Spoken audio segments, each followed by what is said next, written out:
Wszystkiego najlepszego, Zosiu. Wszystkiego najlepszego. Wszystkiego najlepszego, skarbie. Dużo szczęścia. Zmuchnij świeczki, kochanie. Wszystkie brawo! Teraz zamknij oczy i pomyśl życzenie.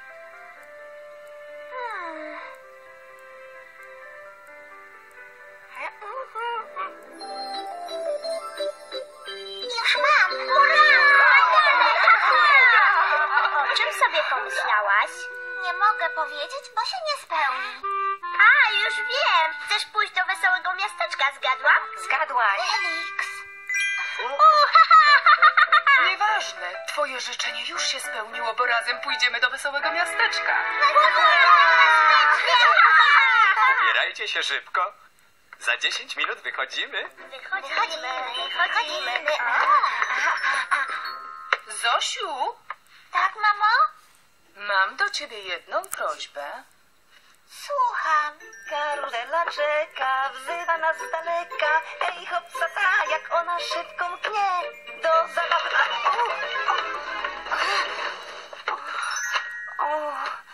Zosiu, pośpiesz się. Jestem na górze. Och, wiesz, jaką twoi rodzice zrobili mi frajdę?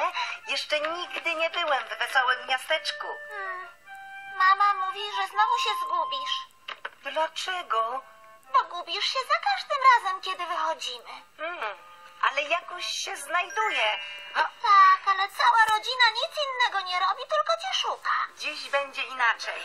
Tak, ale... Przygotowałem się na każdą sytuację. Rozkład jazdy, autobusów i pociągów, mapa, lina, kompas. Nawet gdybym się zgubił, i tak sam wrócę do domu. Wierzysz mi, Zosiu? Nie wierzysz?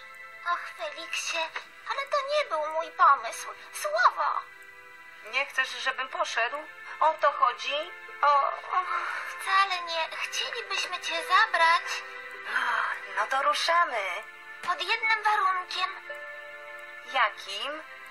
Mama to wymyśliła, nie ja.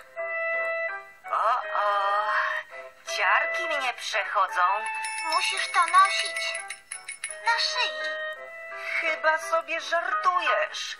Za nic w świecie. Krowy noszą dzwonki. Ja jestem królikiem. Albo dzwonek, albo zostajesz.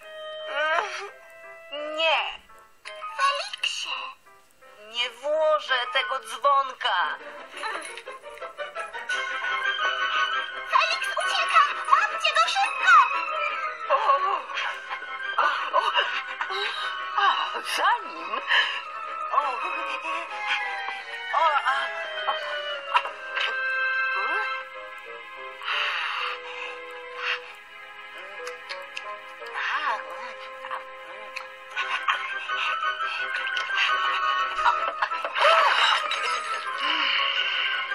Już ja cię złapię. Mamy go! Uciekł nam! Ojej, uciekł! Nie próbuj się przede mną chować. Dobrze znam wszystkie twoje kryjówki. Uważaj. Znajdę cię raz, dwa. Jesteś pod łóżkiem? Nie. Za drzwiami? Nie. A, proszę, schowałeś się do szafy. Mam cię! Błagam cię, Zosiu, nie zmuszaj mnie. Za chwilę zapomnisz, że masz to na szyi. Ojciec się niecierpliwi. Sędziu.